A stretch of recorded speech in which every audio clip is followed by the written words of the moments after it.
Hello, everybody. I'm Stephanie. And I'm Georgianna. And this is Wholehearted Loving, where we teach you simple tools to grow the muscles you need to be with big feelings and overwhelming sensations in your body. Whether you have active challenges in your life or relationships, or whether you're just here to learn to be kinder to yourself, we pull out all the little things that make life feel better, the things that give you a sense of hope and direction. So if you're too hard on yourself or on others, if you want to feel real, deep connection in your life and relationships, even if you want to reprogram your inner critic while you're sleeping, this is a great place to be. So welcome, and we hope this episode brings you just the tidbit you needed today. Enjoy the show. Hello, everybody. Welcome. Today, we're going to be talking about when stress and overload threatens to ruin your day and what you can do about it. You can find self-reflection prompts for this episode and every episode on our Instagram at Wholehearted Loving. And you can learn more about us and how to practice with us live at wholeheartedloving.com. And before we get started, we'll do a body-based self-connection practice to connect with ourselves, for each other, and this podcast. Okay. So there's an excited part of me that wants to tell the story behind this practice. And I think I'm going to try to start us with the practice first, since there's a reason why we do that. And then I'll get into the story. So we're going to be playing around with an acupressure point today that I recently learned. And so before we do that, maybe find 2 to 3 anchoring points for you right now. So for me, that means I'm pushing my right toes into the floor and I can feel my butt on the seat and I feel my hands clasped together. So those are my 3 points. And what I'm going to do is actually take a moment with each one. So I'm going to start with my foot and feel that. And I'm going to stay there for a full cycle of breath. So a full inhale and exhale. And I'm not doing anything to my breath. I'm just letting it happen on its own.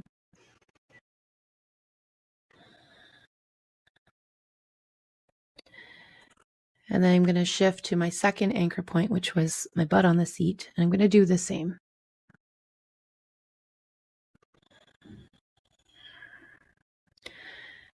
And then I'm going to shift to my third point, which was my hands. And I'll do the same thing there. Just notice my hands pressing together. And I'm hanging out for a full inhale and exhale.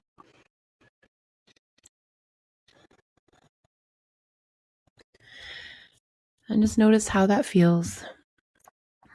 And then we're going to play with maybe just holding your right hand, palm facing up. You can see your palm. And we're going to look for a spot. We're going to draw down from the pinky all the way down towards the crease of your wrist. And Steph, do you feel, if you follow your pinky all the way down your hand, do you feel around the wrist crease a bone that sticks up? Yes. Yes. Okay. So just on the other side of that bone, in the direction of your thumb, part of your hand. Okay. Yeah. So like right here, if you can see. So bone is here, crease, bone. Right next to it, it's going to dip down a bit. Mm-hmm. And we're just going to apply some pressure here, pressure to whatever state feels nice for you. You could either hold it or make small circles. And let's hang out here for a while. And when you don't really know what hang out here for a while means, something that I find helpful to track time for me is I just follow my breath for 3 breaths. And then I check in after the 3 to see if I want to hang out there for another 3. And I do increments of 3.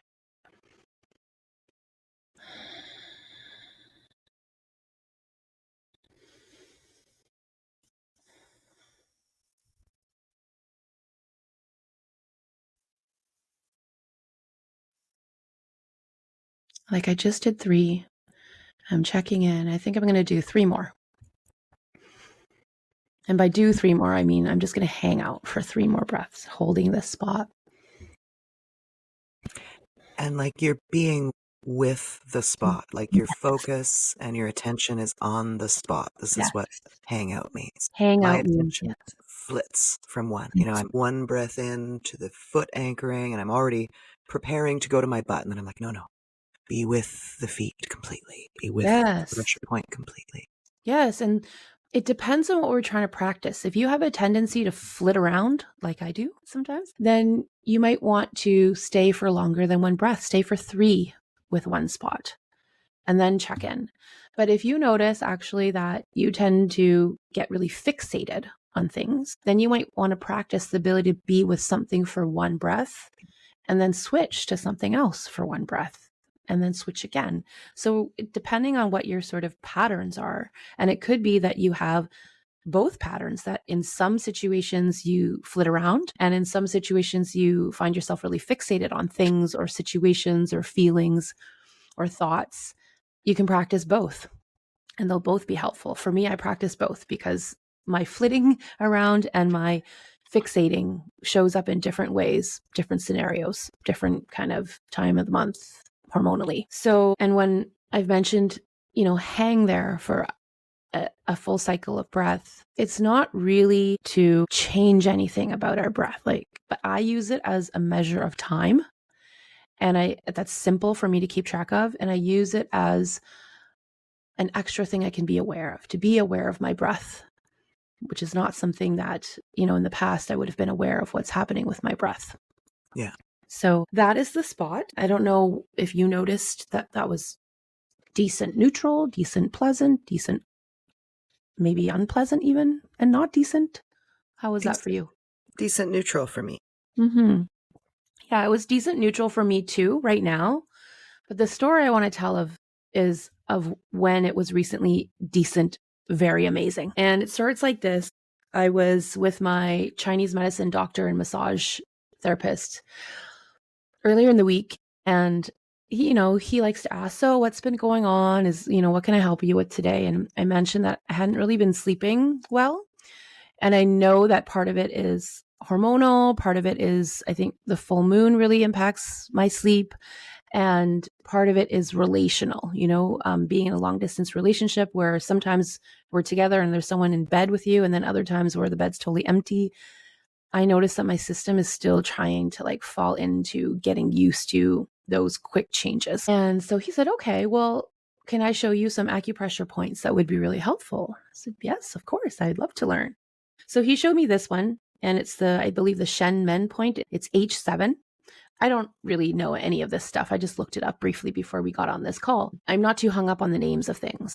I just want to know, where is it and when can I use it? And so he told me about this. He said, why don't you give it a try, before bedtime and see how it feels? So I did that and it was good, I think. Nothing harmful from it. But what happened was the day after, I went on a mountain bike ride with my one of my kids, and it's hilly where I live, and it was hot, and I was huffing it up this hill, and I could feel my heart want to explode and my lungs. And I have a history from childhood of asthma, and so my lungs just felt really taxed, and I was getting to a point nowhere near overexertion, but just awareness of the strain in my breathing capacity, and my heart was beating fast to the point where I'm I need to have a rest. So I stopped to try to do the normal things of stop to catch your breath, right? Have you ever been in a situation where you're I got to stop to catch my breath? So it was like that. And I could have just waited to catch my breath and have things settle. But I thought, let me try this point. I thought in my mind, if it's good for sleep, it must do something to help settle the system. So let me try this point. So I'm leaning on my bike in the hot sun, and I'm just hanging there, putting pressure on this point. And all of a sudden I noticed I feel so peaceful. My lungs feel at ease. My heart feels more peaceful. What the heck just happened? And I was am I going nuts? Am I imagining things? Is this placebo effect? I didn't know. And I wasn't thinking too hard about that, but I just was curious. But I was pleasantly surprised at the difference in how my body felt. It was I was on the verge of something that feels familiar, not full on fight or flight. I didn't feel I was in any danger. My body wasn't going to that, but it was definitely an elevated everything that isn't super pleasant and wouldn't have felt pleasant for me to continue revving that up. And so I tried it, and it really settled things for me, my heart and my lungs. So then, because I like to experiment, I was okay, let me huff it up the next hill on my bike, and then I'm going to try it again. And sure enough, same thing. Wow. It helped settle my system so much faster than if I would have just sort of paused and hung out and took a break, which would have been what I normally did. And I was how cool is that? That I have this available to me anytime, that our bodies are so magical and that these practices were developed so many thousands of years ago and they work. And you don't have to carry any tools with you. It doesn't cost you any money. It doesn't take very much time. And yet I completely changed my lung capacity and my heart rate. Amazing. Neat. Yeah. So that's why I wanted to share it today. So if you ever feel that your system is getting into overwhelm, you're getting a little bit more activated. And in this case, it was from physical activity. It wasn't from emotional intensity, but I think in both cases it would work. And because I'm curious, I decided to look it up before we got on this podcast recording. And yeah, this H7, the heart 7 acupressure point, is helpful for anxiety and stress and sleep. And it's considered one of the really important ones to know. So I was like, oh, look at that. Learned something new this week. Great.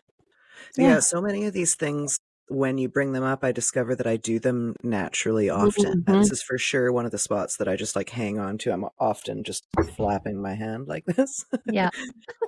Neat. So I'm going to try that next time I'm out of breath or very sad or Yeah. Give sleepless. it a try and Yeah. see.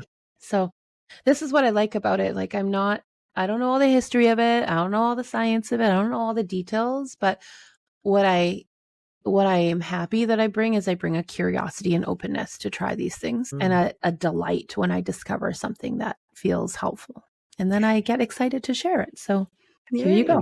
Yeah. Thank you. And is this so the story of how we came to the episode, what we're going to discuss when our days get ruined by stress and overwhelm, and we allow it to ruin the whole day? Did you have this tool I specifically did not. that time? I No. did not. All I did right. not. And next time I find myself in that kind of situation, I'll use it. Yeah. But in that situation, I used a different tool. Neat. And so that's what we're going to talk about today. A Cool. different Tell tool us to the help. story. We've Okay. all had this experience of waking up and feeling off, and then like something not wonderful happens, or maybe nothing happens, and it's just like, I'm crunchy today. I'm going to be crunchy for the rest of the day. Maybe it'll change tomorrow. Meh. That was totally the vibe. Totally the vibe. And it's funny because I don't think I initially woke up that way. I woke up pretty excited and feeling alive, excited for the day. I think, yeah, I'm pretty sure. And then it sort of just started, I don't want to call it falling apart, but like it started getting crunchier and crunchier. And I'm going to say, started getting crunchier and crunchier in my mind. Sure. Yeah. Because that's where crunchy happens, Yeah. is in my mind. And then it sort of seeps down into my body and I can feel that overall crunchiness. Like anybody doing something that I don't love is, Yeah. so that feeling. Okay. And I'll share, I guess, a little bit of maybe how I got into some crunchiness, because maybe people can relate to this. And it's been a really good thing for me to realize about myself, because it helps me be in relationship in a more easeful way when I know this about myself and I can track what's happening. I can share it with whether it's friends or someone I'm working with or my partner. So it was a day like any other day. I was with my partner and we had the day to ourselves so we could do whatever we wanted, which is what I realized is I have a limited amount of free time, mothering two boys, solo mama, busy life. And so my free time is very sacred. And so when I do have free time, what I've come to realize now is it really helps me feel better when I know, hey, am I going to use this free time today in a structured way? Or am I going to use it in a very go with the flow way? And of course, when I'm by myself, I can make that choice and decision. And then I'm good and I carry on with my day. And I'm not very rigid. So I'm happy to go from a structured day to a flow day or flow to structure as needed. But I'm learning now how to do that in relationship with someone, and in relationship with someone who I would say has a life where there's much more room to be flowy. I think temperamentally, personality wise, just more of a flow person. And like, how do you navigate that when you're in relationship with someone where I do better and feel better when there's more clarity of like, what can I expect? So anyways, start out this day. And I think I had a certain expectation that there would be a plan for the day. And then maybe it felt like there wasn't a plan, or there was a plan and the plan got changed. I know that I have struggled with plans changing unexpectedly. And in certain cases, with like when I hang out with you, I like to think about this. I'm like, when I'm with Steph and plans change, like I'm really easygoing. Like there's certain contexts for me where the changing of plans feels harder. And sometimes it's not the changing of plans that feels hard. It's the lack of knowing whether there's a new plan. And I'm sort of feeling like I'm just suspended in this, I don't know what's happening place. And if I'm by myself, of course I can decide what's happening. But if I'm with someone, I'm like, are we making a new plan? Are we not? Are you going to suggest a new plan? Am I suggesting a new plan? Are we making a new plan together? And I think my desire to create the next plan feels more, I don't want to use the word urgent because it doesn't feel urgent, but it feels like a bigger deal to me than to somebody else, for example. And when I find myself in those cases, I think that's where my insides start feeling a bit off and confused. Mm-hmm. So anyways, that was happening this morning. And I was noticing I'm getting crunchier. Something's feeling like I don't feel as free flowing and light and happy as I typically would. Anyways, it was all manageable and fine. And then the decision was made to take the SkyTrain from my place down into Vancouver. And I have nothing against the SkyTrain. I've ridden public transportation a lot, but I think because I was a little bit crunchy already, I was like, why would I take the SkyTrain when I could have the comfort of my car and be in the air conditioning? And I'm sensitive to energies and people around me and noise and smell. And so there's some peace in my car, even though I have to deal with traffic. And so my crunchiness was viewing this SkyTrain riding as a impediment to my good day. But I was like, no, put on a brave face. It's fine. You can ride the SkyTrain. It'll be okay. Anyways, head out to go ride the SkyTrain on a super hot day into town. And we're walking towards the SkyTrain station, and we're at an intersection, and like there's this car screeching and honking, and just on another corner of the intersection, a few seconds after, there's another car honking or somebody yelling, but just that kind of traffic chaos. And I finished crossing the street, a few steps into the sidewalk. I said, can we just stop for a minute? I need a reset. Could I have a hug, please? And so I got a hug. I got a really nice hug, and I used the hug. Like I knew the purpose of the hug was to reset. So I used it. I let my body sink into the hug. I hung out with the hug for a few breaths. And then I got a nice kiss, and I could just feel like connected and more regulated. And then this lady drove by and honked at us, but she honked at us with this big thumbs up. And it was such a sweet moment. It must have touched her in a sweet way. She wanted to let us know. And it was sort of a nice full circle to be really my body was jarred by my crunchiness in combination with all that honking and screeching and people yelling to, oh, and now here's a pleasant honking. And it was very sweet. And it made me realize some things that have become skills for me that I don't think I had on board in the past, which was, can I notice I'm becoming crunchy? Mm-hmm. Can I notice how that shows up in my mind? What sort of thoughts do I begin to have? Can you describe some of those? I'm thinking back to times when I've not noticed I was crunchy and just needed everything outside me to change. This is a bad idea. I'm going to tell you I told you so eventually. Ooh. And and the why can't we just, I don't remember what the thought was, but it has that vibe and tone. Why can't we just whatever? Or why does this have to be so hard? Do you notice any like cascading physiological effects or body sensations with the crunchy? So for me, I notice my crunchiness. I guess it depends, but in this case, it was in the mind that I noticed first. Like I have these kinds of thoughts, but energetically, I think there's a tightness in my face and like a heavier, tighter feeling in my body. And then also this feeling of, if I were to imagine that I was a dog, I just want to shake. I just want to shake this yucky feeling away.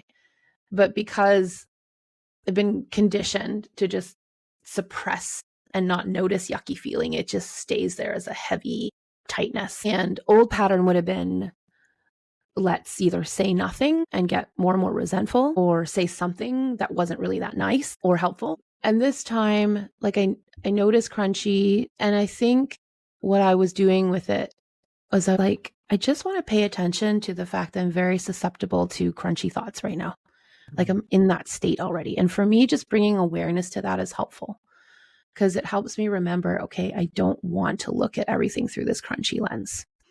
Right. And I think because my body practice of regulating are much better wired up than they have been in the past, I was probably already doing some of that. Right.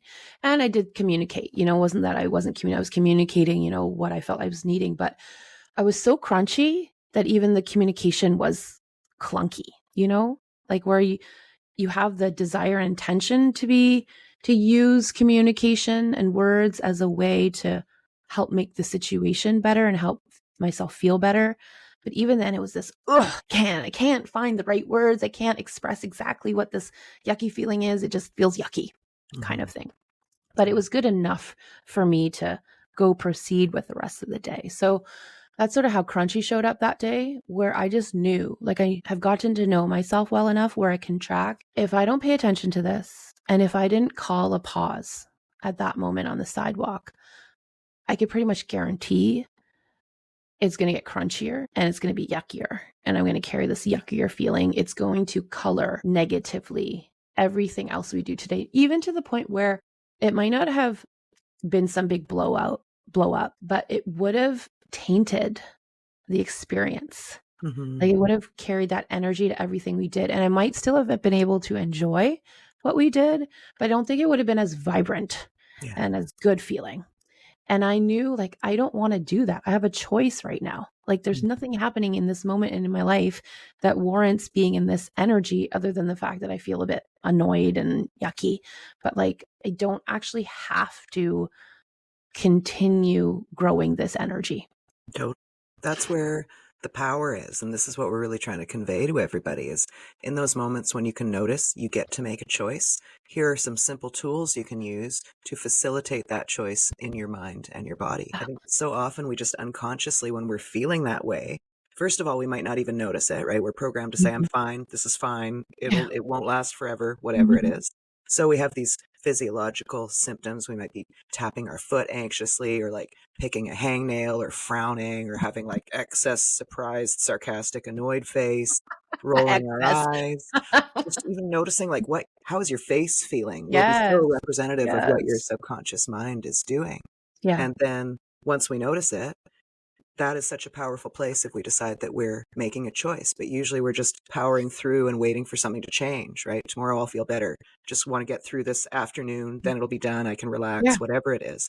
But we can interrupt that crunchiness and we can make a choice, and we can use some simple regulating tools to actually physically feel better.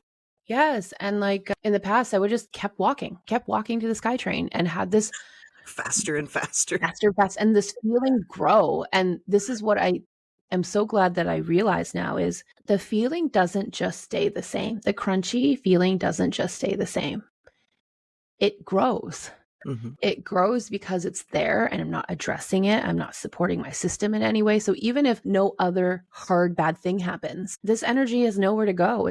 Like your body's like telling you, you're not feeling okay right now. Why are you not tending to me? That's underlying what's happening. And when the body is getting those signals, I think it gets louder in whatever way, right? And then that crunchy feeling grows. So I really felt in that moment, wait a second, I need a reset. And so my new skill is to be able to notice crunchy happening and notice a choice point and ask for a reset. And I didn't know exactly what that reset needed to be. I just said, can I please have a reset? Something along those lines. And a hug seemed easy. I was open to that. He was open to that. And it changed everything. And if you've ever been with someone and you're crunchy and it has either a little bit to do with your current dynamic, or it totally has something to do with your dynamic with them, like it's even better, I think, if you can find a way to reset together. right? So because of that reset, not only was my energy towards the day better, but like the energy with him better. Like, oh, Mhm. we're on the same team here, Oh, right? That yeah, was and right. naming the thing, like, Yeah.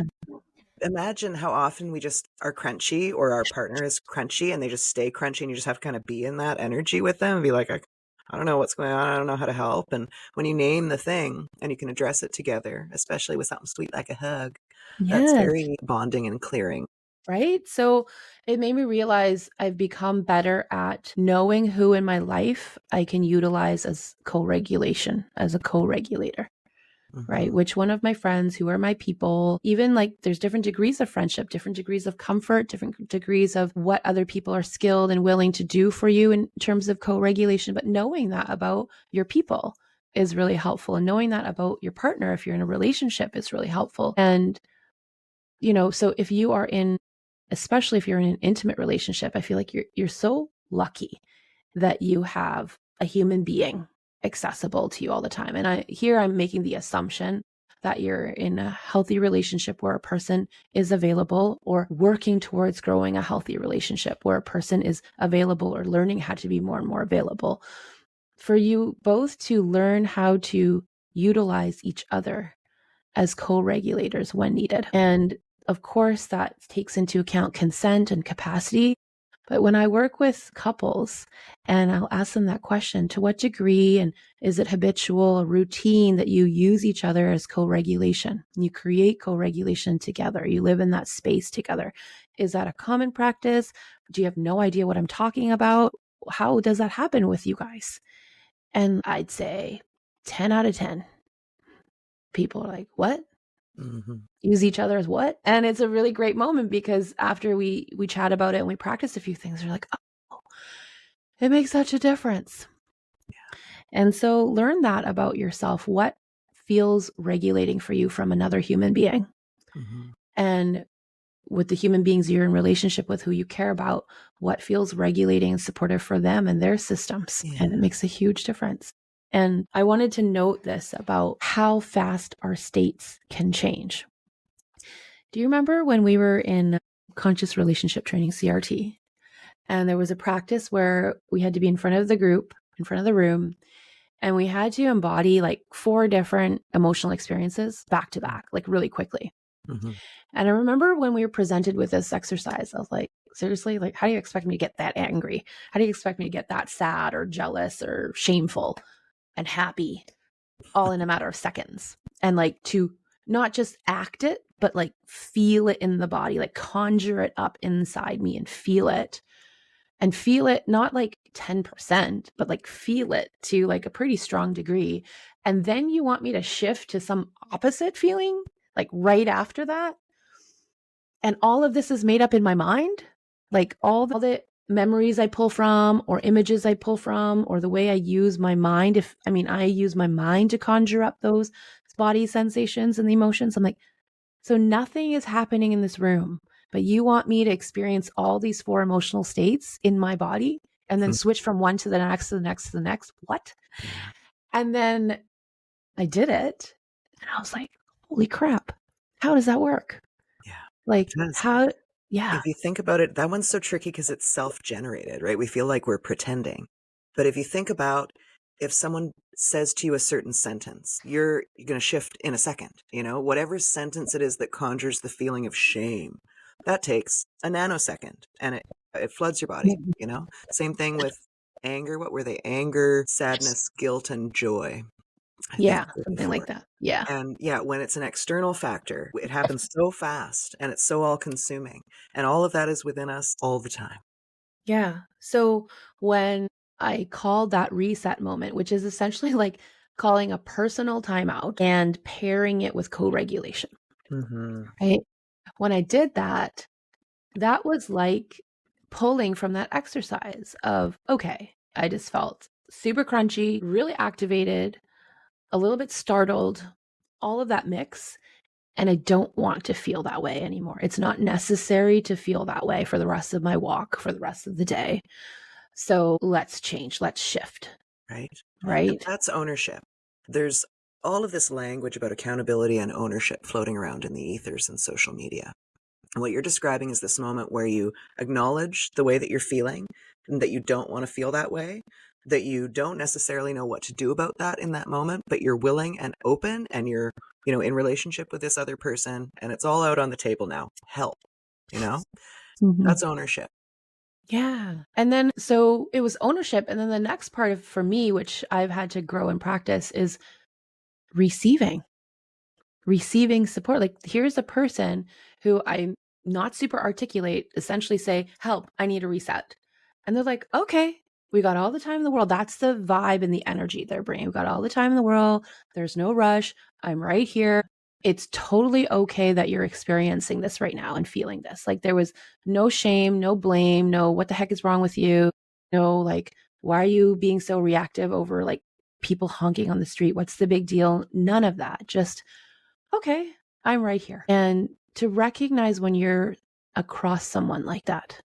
Because when we have grown up, I think not across people like that, or not across people like that consistently, even when it's in front of us, we might not realize that's what's in front of us and available to us. And then even if you do realize, you might not know how to take it in and let your body really settle to that. For sure. I think I actually would have, and I know that I've in the past viewed that as being, I guess, unhelpful is the word that I'll use, because what I was Mhm. looking for was an anxious caretaking response from people. If they weren't Mhm. trying to join me in solving my problem and making me feel better, I'm using air quotes if you're just Yeah. listening, which is not possible. These feelings weren't, they've arisen, they exist in me. Some external thing or internal thing has connected me with them in that moment. And I just want that feeling to go away. Mhm. And I want someone else to take care of it. And they'll give me now a series of words that'll make me feel better, is my Yeah. idea. And if someone's just there with me, I didn't know how to deal with that. Yeah. Yeah. It's those are all different skills, right? That some of us have had more or less of an opportunity to build over time. The great news is we can build them anytime. It's We never too can. late. Yeah, we're doing it. Yeah, I think I want to say a little bit more about that, because what you're describing, someone being with you, and Mhm. I was not able to be with myself. So the idea Mhm. of someone just being with me, I had no frame of reference for that at all, and it would have actually been an unpleasant thing if we're just going to be with me. That's Yeah. going to be rough. Like, Yeah. help, someone bring medicine, Yes. I think I've had those experiences before where someone, whether it's because they are like, holy crap, I don't know what to do in this moment, but I'm here, so I'm sitting next to you, or they're actually able to bring a warmth and a nurturing presence and they're super grounded and holding this space for me. Either of those options in the past would have been like, why aren't you saying anything? Why aren't you Hmm. doing anything? Hmm. Right? Can't you see I'm upset? Are you just going to let me be upset? And then I'd get upset about that on Yeah, top yeah. of the other thing I was already upset about. Now I still encounter times where I'm with someone where there might be a moment where they don't actually really know how to respond, right? They don't know, maybe they're in their own like, holy crap, what's happening? I don't know what to respond. But what they are doing is they're staying with me, like physically just here. They might not know exactly what to say or what to do. And I've learned to see that and receive that as love and care. This person is here during my hard moment. They're not running away. They're not making me wrong. They're not adding guilt and shame. They're just here. And I'll even go in my mind, they might not know what to do with this right now, and they're still here. And that I want to practice feeling that as an act of care and love. And I could never do that before. I made that immediately wrong. And on top of that, I made that mean that our relationship is not strong. I made that mean that you must think I'm not worthy of your love and care because you're not tending to me in the way that would feel the nicest for me right now. I'm not going to tell you what that way is because you should know, because if you really love me, you would know how to tend to me right now. And so my ability now to just enjoy someone's presence, even when they don't know what to say or what to do, Yeah, is life changing for me, yeah, because it doesn't put that pressure on the other person to be able to know just the right thing or do just the right thing. Sometimes I don't even know what that is. And sometimes I think I realize what I actually needed was exactly this, that you just sat with me. such great things to discover. Hey, Hmm. good. It's not as like it is. It feels very good as you grow that ability over time to take this in as love and care and co-regulation as a pleasant, trustable thing. But it's definitely not as like loud, shiny, all that stuff is what we're used to, like chaos. It's not chaos. It's not drama. And it's not like when you said the way you would have expected help in the past. Like, I don't know if you meant it this way, but I know for me, it would have been if I am freaked out about the cars honking, the people screaming, I would have wanted, yeah, those stupid people and Yeah. what the heck and blah, blah, blah. And then I'd be like, yeah, and like feeling validated in that, but like really doesn't tend to my system. And It's it an doesn't, outlet, right? yeah, It's a it's, vent, but it's yeah, not fixing much. It's not giving you space to choose and to interrupt a yeah. pattern. And I think venting has its place and moving energy has its place and feeling validated in the thing that frustrated you has its place. This Hmm. is just, let's go beyond that. Let's go in addition to that. How can we ask for and receive something that's even more regulating for the system, Yeah. like even more settling for the body that helps, like to have you say, oh, yeah, those stupid drivers and whatever. Yeah, maybe momentarily I would have had that. Oh, yeah, she gets it too. That kind of body relief and the validation. But I don't think it would have taken me out of crunchy. No, it would Right. deepen the crunch. Yeah. Yeah, it would spread the crunch around and make it an event. And like sometimes that's fun, Let's Yeah. go out and have a conscious crunchy day. That's a Mhm. different feeling than having it sweep you away and like ruin your time, you know? Yeah. Yeah. Yeah. There's something I think deeper in here about this ability to be with undramatic, caring support and recognize that for what it is.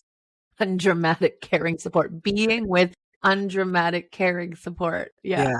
Yeah.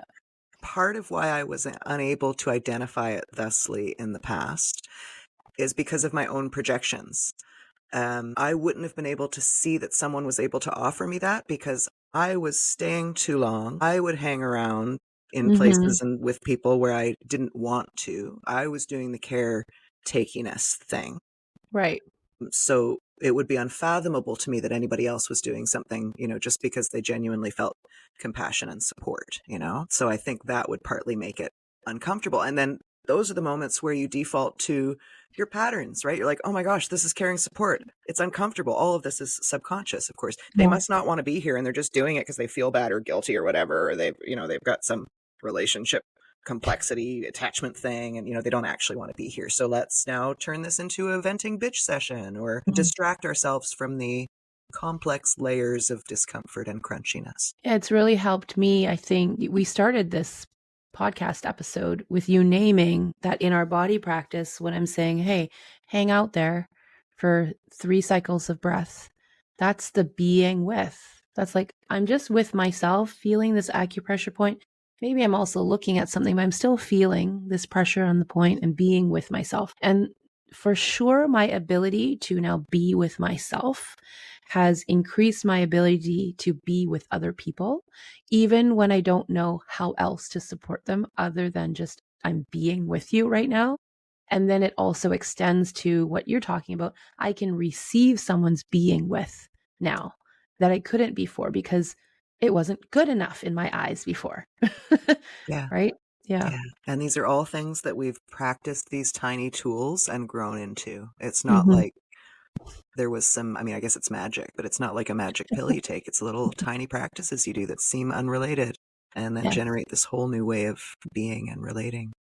Mm. We've been having these conversations with people, and we bring awareness to this in our priming calls too. When we've walked someone through a simple practice and they've noticed how it impacts their body in a helpful way, and they're so delighted that they're like, this is really simple, right? And it doesn't take very much time. And, I like to highlight, so this feels a lot easier than that other way you were trying to do things, doesn't it? And we're not shaming the old way, but I just want to highlight contrast, right? Have them notice, is there contrast? Oh my God, it's way easier to just sit here and hold a pressure point and like hang out for one breath and then decide if I want to make it 2 more, to make it 3, and then check in again to do another 3 if I want that. That's way easier than this other thing I was trying to do before. And I actually feel much better after. and during. So, okay, nice. Okay. Yeah. Good. Mm-hmm. Great. That's why we're here. Have you got a little closing practice in mind that can give us an experience of that in this moment? An experience. Yeah, let's go with this one. This is just interlacing the hands and then bringing a little bit of rotation in the wrists, whatever way feels good for you. Yeah. So we've got our hands clasped, interlaced fingers, and we're doing sort of figure 8 movements with our wrists and fists. And then I think this is rooted in Qigong too, but if you made it bigger, I don't have that much space in my, but it becomes a dragon's tail. Yeah. And you get to sort of swish it around from side to side. Yeah. So I chose this one because the first one we did to start off the episode was quite rooted in stillness. It was just holding this point and being with it. And this one is still, it's moving that area, but it's like flow and movement. With connection. With connection. Yeah, this is reminding me of moving with the flow and relationship with a person. Yes. And also, I like the duality of this because there's a sturdiness to it. There's a sturdiness to it and there's flow. Right. And I think that's partly why it feels good, why subconsciously we're like, oh, there's something pleasant about that. If you don't like clasping, you could just have it's like fishies, making fishies. Oh, it's a totally different feeling. Yeah. But it still has a sturdiness and flow feeling. Yeah. Right. So now we're just palms together, right? Not interlacing. And we're just making little fishy moves. This has the feeling of so with the fingers clasped, it's like we're together and we're moving with the flow of what is. And with the fingers, with the hands flat, it feels more like we're going somewhere together feeling. Yes. Yes. So, well, for me, when the fingers are interlaced, it feels like I've got your back. I've got your back and we're going to do this, right? I'll help you reset. We're all good here, right? The hands flat together feels like, okay, we've had our reset and now we can just sort of flow and go, right? And I think, when you think about attachment, healthy attachment is this dance between feeling safety and comfort in autonomy, as well as the ability to feel safety and comfort in connection. So when I think about the contrast of these movements, there's a connection in the clasping and there's an autonomy in this movement, right? You're still together in this case, but it's like you feel the sturdiness of having someone with you and by your side, and then you feel this ability to flow together. So it's for me, I enjoy that feeling. Yeah, me too. Thanks, Gigi. Anything else you want to say? Yeah, maybe just bring awareness to when you want to push your reset button. Yes.